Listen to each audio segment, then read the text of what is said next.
नमस्कार। चैप्टर 3 हमारा आता है कैपेसिटर, जिसको हम लोग कंडेंसर भी बोलते हैं।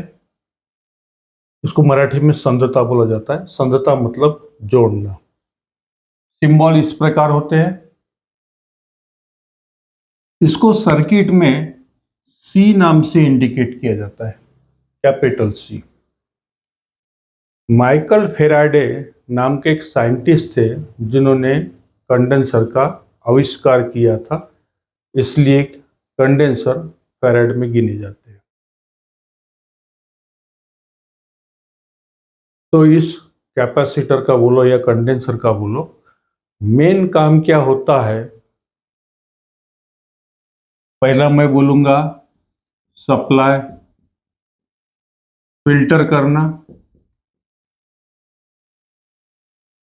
यानी किसी पावर सप्लाई में आप लगाते हो तो वहां पे आपका पावर सप्लाई को फिल्टर करता है। सेकंड जो है कपलिंग करना,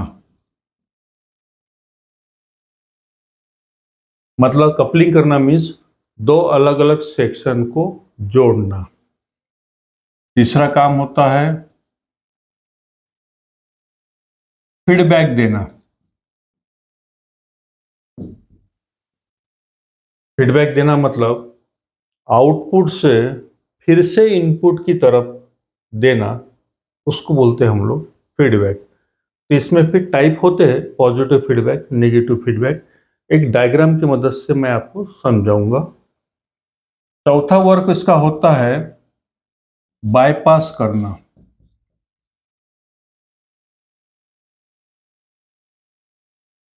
अबे बाईपास करना मतलब आपके आउटपुट में जो वांटेड और अनवांटेड दोनों फ्रीक्वेंसी होती है। मतलब जो फ्रीक्वेंसी की जरूरत आपको है और जिस फ्रीक्वेंसी को जरूरत नहीं है उसको हमको बाहर निकलना है, तो उसको हम बोलते हैं बाईपास करना। इसको और एक नाम दिया हुआ है NR. NR means noise reduction. यानी आपकी कोई भी आउटपुट है इसमें से नॉइस को बाहर निकालना। तो इस प्रकार से ये कैपेसिटर के चार काम होते हैं। लेकिन ये सभी कॉमन काम में आपको एक बात समझ में आएगी कि वो काम तो अलग अलग जगह कर रहे हैं और आप उसको अलग अलग नाम दे रहे, लेकिन वो एक ही मेन काम करता है, पास एसी, ब्लॉक डीसी। मतलब हम लोग ये बोलेंगे कि ये कैपेसिटर है और यहां से आपने एसी सप्लाई दिया, तो ये एसी सप्लाई आपको यहां मिलेगा। लेकिन अगर आपने डीसी सप्लाई दिया तो वो सप्लाई यहां पे आके रुक जाएगा, आगे पास नहीं करेगा। तो आप ये जो अलग अलग नाम भी देख रहे हैं, अलग अलग नाम दिए, वो अलग अलग काम कर रहा है, लेकिन हर जगह वो एक ही काम कर रहा है। एसी सप्लाई को जाने दे रहा है और डीसी सप्लाई को जाने नहीं देगा। कंडेंसर में दो बातें इंपॉर्टेंस होती है, एक उसका वैल्यू और दूसरा उसका वर्किंग वोल्टेज। जो समझ लो कि एक कैपेसिटर है, ये उसका वैल्यू है। तो ये 4700 माइक्रोफैराड उसका वैल्यू हुआ और ये उसके वर्किंग वोल्टेज हुआ। तो सबसे पहले ये देख लेते हैं हम लोग कैपेसिटर कैसे तैयार किया जाता है। कैपेसिटर तैयार करने के लिए उन लोगों ने क्या किया, इस टाइप से दो कंडक्टिंग प्लेट ली गई, एक टर्मिनल और ये दूसरा टर्मिनल। इन दो कंडक्टिंग प्लेट के बीच में एक इंसुलेटर डाला गया और जो इंसुलेटर डाला गया है उस कंडेंसर को उसका नाम दिया गया, जैसे पॉलिस्टर,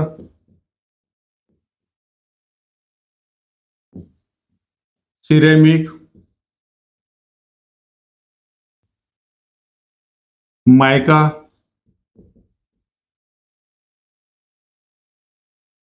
पेपर और भी। तो जैसे उन्होंने इन दो कंडक्टिंग प्लेट के बीच में पेपर का इंसुलेटर डाला है तो हम इसको बोलेंगे पेपर कैपेसिटर। अगर ये दो कंडक्टिंग प्लेट के बीच में माइका डाला है हम लोग ले माइका कैपेसिटर। अब ये सिरेमिक डाला गया है तो सिरेमिक कैपेसिटर। तो इस प्रकार से कैपेसिटर बनाया जाता है। अभी देखो ये दो प्लेटें हैं, इसके बीच का जो डिस्टेंस है इस पे उसका वैल्यू डिपेंड होता है। और इन दो कंडक्टिंग प्लेट है, इसका डिस्टेंस हम लोग कम ज़्यादा करेंगे तो इसका वैल्यू चेंज होगा। और ये जो आपको दो कंडक्टिंग प्लेट दिखाई दे रही है, इसका जो एरिया बोलते हैं हम लोग, तो उसका जो साइज है उस साइज पे डिपेंड होता है उसका वर्किंग वोल्टेज। तो जैसा जैसा इस एरिया का साइज बड़ा होगा उसका वर्किंग वोल्टेज ज़्यादा होगा।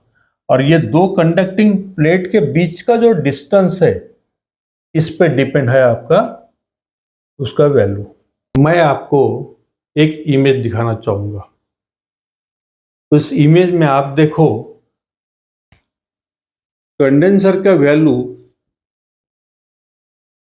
1000 माइक्रोफैराड है, लेकिन कुछ 25 वोल्ट है, सेकंड जो है 35 वोल्ट है, थर्ड जो है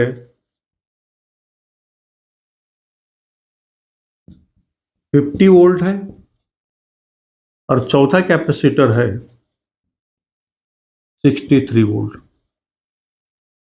तो यहाँ पे सिर्फ वैल्यू सेम है, लेकिन वर्किंग वोल्टेज मतलब वर्क करने की कैपेसिटी बढ़ते जा रही है।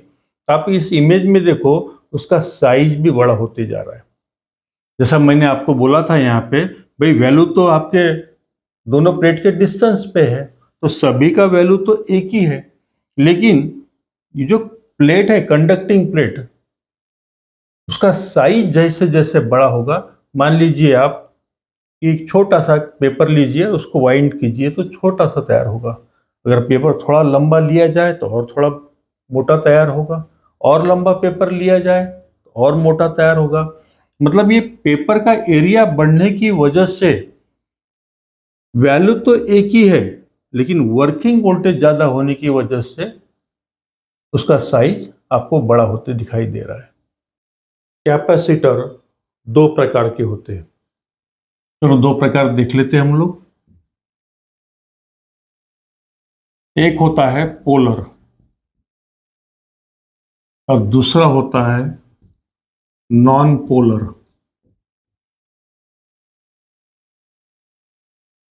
पोलर कैपेसिटर का सिंबल इस प्रकार होता है।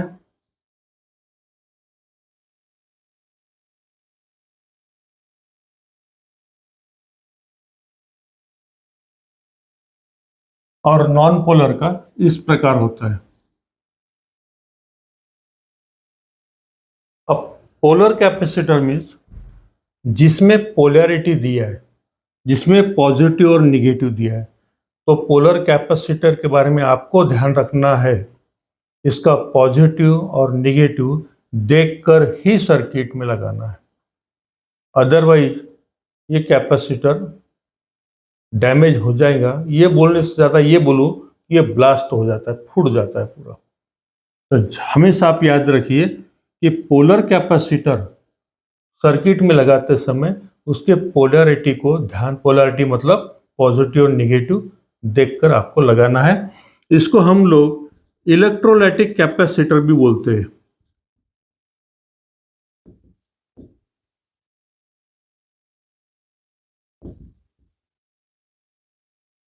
बात करेंगे नॉन पोलर की।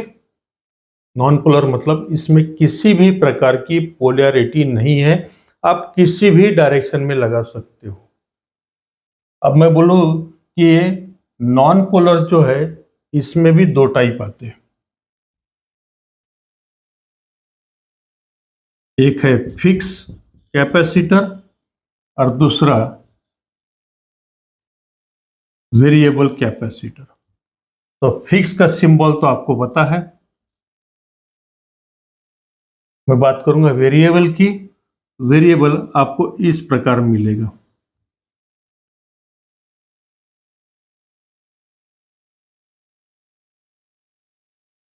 अब इस प्रकार के सिंबल आपने रजिस्टर में भी देख चुके हैं।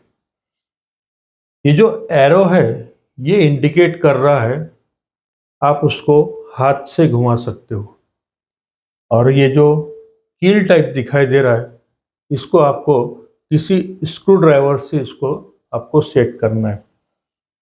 तो ये वेरिएबल कैपेसिटर है, मतलब इसमें जो वैल्यू दी गई है वो 0 से लेके उतने वैल्यू तक वेरी होगा, उसकी वैल्यू कम या ज़्यादा होंगी। तो जिसको आप हाथ से घुमा सकते हैं, हम इसको बोलते हैं गैंग गैंग कैपेसिटर। और जिसको आप स्क्रू ड्राइवर की मदद से सेट करेंगे, इसको हम बोलते हैं ट्रिमर। हम लोग बात करेंगे इलेक्ट्रोलाइटिक कैपेसिटर की। तो इलेक्ट्रोलाइटिक कैपेसिटर बनाते समय उन्होंने एक ऐसा एल्युमिनियम का जार लिया है जिसके अंदर से दो टर्मिनल आपकी बाहर आ रही है। जो बड़ा टर्मिनल होता है वो पॉजिटिव होता है और छोटा टर्मिनल जो होता है वो निगेटिव होता है। लेकिन मान लीजिए किसी ने टर्मिनल को एक लेवल पे काट के रख दिया, फिर आप पहचानेंगे कैसा पॉजिटिव कौन था निगेटिव कौन था। तो आप कैपेसिटर पे टर्मिनल की बजाय कैपेसिटर के एक टर्मिनल के साइड में आप देखेंगे कि इस प्रकार नेगेटिव मार्किंग की होती है। तो मतलब ये हुआ ये नेगेटिव टर्मिनल है और ये आपका पॉजिटिव टर्मिनल है। इस कंडेंसर के अंदर, जिसको हम लोग इलेक्ट्रोलाइटिक कैपेसिटर बोलते हैं, इसके अंदर डाई इलेक्ट्रिक मटेरियल डाला जाता है। तो इसको हम लोग जब भी सर्किट में लगाएंगे, एक तो उसकी पोलैरिटी देखना है, और वो तो बहुत इंपॉर्टेंट है ही है। इसके अलावा यदि मान लो आपका सप्लाई 12 वोल्ट का है, कोई सर्किट है जो 12 वोल्ट का सप्लाई आपने दिया हुआ है, तो यहाँ पे जब आप कैपेसिटर लगाएंगे तो वो 25 वोल्ट के लगाएंगे। मान लो कोई सर्किट आपका 24 वोल्ट पे ऑपरेट होने वाला है, तो आप यहाँ पे 50 वोल्ट या फिर 63 वोल्ट के कैपेसिटर लगाएंगे। यानी जो सप्लाई दिया हुआ है, तो आपको हमेशा कैपेसिटर का वैल्यू तो आपने जो सर्किट ने दिया है वही रहेगा, लेकिन वर्किंग वोल्टेज हमेशा आपके सप्लाई से डबल होनी चाहिए। तो और कैपेसिटर दो ही कंडीशन में खराब होता है। एक तो आपने उसकी पोलैरिटी देख के नहीं लगाया, मतलब पॉजिटिव को पॉजिटिव नहीं लगाया, निगेटिव को निगेटिव नहीं लगाया, तब खराब होगा। दूसरी कंडीशन ये रहेगी कि आपने 24 वोल्ट आपकी सप्लाई है और आपने क्या किया 25 वोल्ट का कैपेसिटर दे दिया। किसी कारण से ये 24 वोल्ट सप्लाई 24 से अगर ऊपर चला गया, उस समय ये कैपेसिटर आपका डैमेज होगा। तो इस बात से आपको ध्यान रखना है, एक तो उसकी पोलैरिटी देख के लगाना है, और दूसरा आपके सप्लाई के हिसाब से उसका वर्किंग वोल्टेज आपको लगाने का। इलेक्ट्रोलाइटिक कैपेसिटर के बारे में आपको ये कहना चाहूँगा कि इलेक्ट्रोलाइटिक कैपेसिटर मल्टीमीटर से चेक नहीं होते।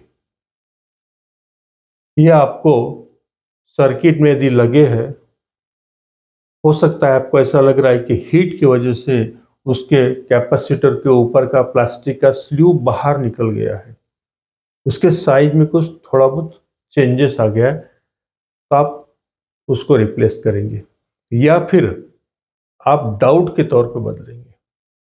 आपको लग रहा है ये सर्किट लगा हुआ है, शायद ये खराब हो सकता है, तो इसको रिप्लेस करके देख लो।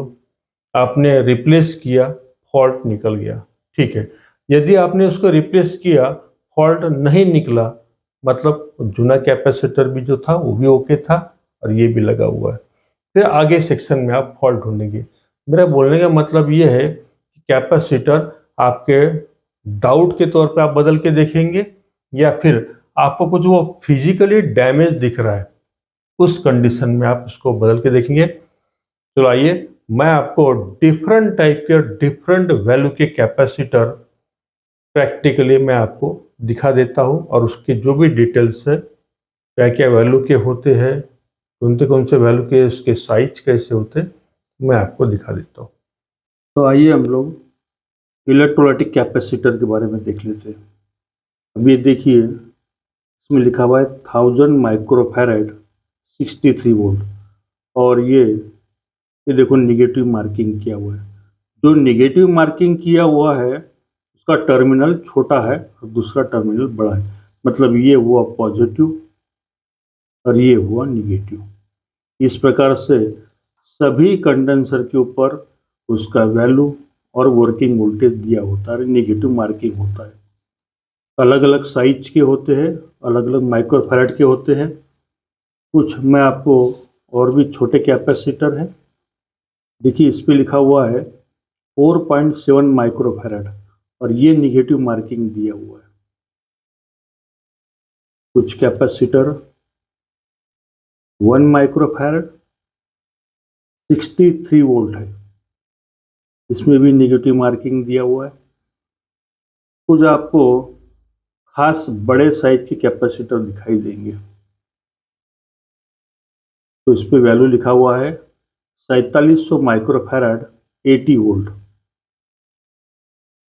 ये इसका नेगेटिव मार्किंग किया हुआ है, ये इसका नेगेटिव टर्मिनल हो गया और ये इसका पॉजिटिव। ये ऐसे बड़े कैपेसिटर बड़े पावर सप्लाई में लगते हैं, या फिर अभी बहुत ज़्यादा चलन में जो चालू है वो है मॉसफेट एम्पलीफायर। तो मॉसफेट एम्पलीफायर में आपको अक्सर देखने को मिलेंगे। कुछ इस प्रकार के हैं, यहाँ लिखा है 4700 माइक्रोफैराड 25 वोल्ट, यानी एक अलग वैल्यू हो गई। इसमें भी देखो निगेटिव मार्किंग है, और जो निगेटिव मार्किंग है वो निगेटिव और ये पॉजिटिव। अब जैसे मैंने आपसे बात किया था कि भाई कैपेसिटर खराब कैसा होता है, एक डिफेक्टिव पीस से मैं आपको दिखाना चाहूँगा कि बाकी कैपेसिटर को आप देखिए, इसका ऊपर का पोर्शन फ्लैट है, लेकिन यहाँ देखिए थोड़ा सा ऊपर का पोर्शन बाहर आ गया, और यहाँ देखिए रबर की जो कैप है पूरी तरह से बंद है, यहाँ पे रबर की कैप बाहर आ गई है। ये हीट की वजह से होता है। और ये जो स्लीव है जिसके ऊपर ये प्रिंट किया होता है कि इसका वैल्यू क्या है, तो ये यहाँ पे देखिए उसका स्लीव ही बाहर निकल गया। कुछ इस प्रकार के भी होते हैं। अब ये देखिए 4700 माइक्रोफैराड 63 वोल्ट, और ये कैपेसिटर है 50 वोल्ट। ये 50 वोल्ट से 63 वोल्ट का साइज बड़ा होता है। जैसे मैंने आपको वीडियो में दिखाया था, तो जैसे ये मेरे पास में अभी सभी कैपेसिटर एक ही वैल्यू के हैं। जैसा ये 1000 microfarad 25 volt, 1000 microfarad 35 volt, value वही है 1000 माइक्रोफैराड 50 वोल्ट, और ये 1000 माइक्रोफैराड 63 वोल्ट। तो इसके पेपर के साइज पे उसका वर्किंग वोल्टेज होता है। तो जैसे जैसे आप ज़्यादा वर्किंग वोल्टेज वाले कैपेसिटर लेंगे उसका साइज बड़ा होते जाएगा। और मैंने आपसे और एक बात किया था कि कैपेसिटर तो हमारे को कभी सीरीज में करने की ज़रूरत नहीं पड़ती, लेकिन पैरेलल करने की ज़रूरत पड़ती है। अभी एक मैंने पावर सप्लाई बनाया, मेरे को 3300 माइक्रोफैराड या 2200 माइक्रोफैराड की ज़रूरत थी, लेकिन मेरे पास अवेलेबल नहीं था। मैंने क्या किया, ये 1000 माइक्रोफैराड 35 वोल्ट के 3 कैपेसिटर पैरेलल में लगा दिए। अब उससे क्या होगा, मेरा वैल्यू बन गया अभी 3000 माइक्रोफैराड। इस प्रकार से आपको पैरेलल करने की ज़रूरत हमेशा पड़ेगी। अब यहाँ पे कुछ ऐसे कैपेसिटर में दिखाना चाहूँगा जिसको हम इलेक्ट्रोलाइट, सब इनको सब हम इलेक्ट्रोलाइटिक बोलते हैं। कुछ ऐसे कैपेसिटर दिखाऊंगा मैं आपको जो शायद ये आपको रेयर देखने को मिलेंगे या नहीं भी मिलेंगे। ये कैपेसिटर ऐसा है, ये इलेक्ट्रोलाइटिक होने के बावजूद भी बाइपोलर है। यहाँ पे लिखा हुआ है 6.8 माइक्रोफैराड 50 वोल्ट, लेकिन यहाँ लिखा हुआ है बीपी, मतलब ये बाइपोलर। तो इसमें देखो आप कहीं पे भी नेगेटिव मार्किंग नहीं दिया हुआ है। अभी इलेक्ट्रोलाइट होते हुए भी ये इसमें नेगेटिव मार्किंग नहीं है, तो आप इसको किसी भी डायरेक्शन में लगा सकते हैं। तो इस प्रकार से हमारे अलग अलग साइज, अलग अलग वैल्यू, अलग अलग वर्किंग वोल्टेज के इलेक्ट्रोलाइटिक कैपेसिटर होते हैं।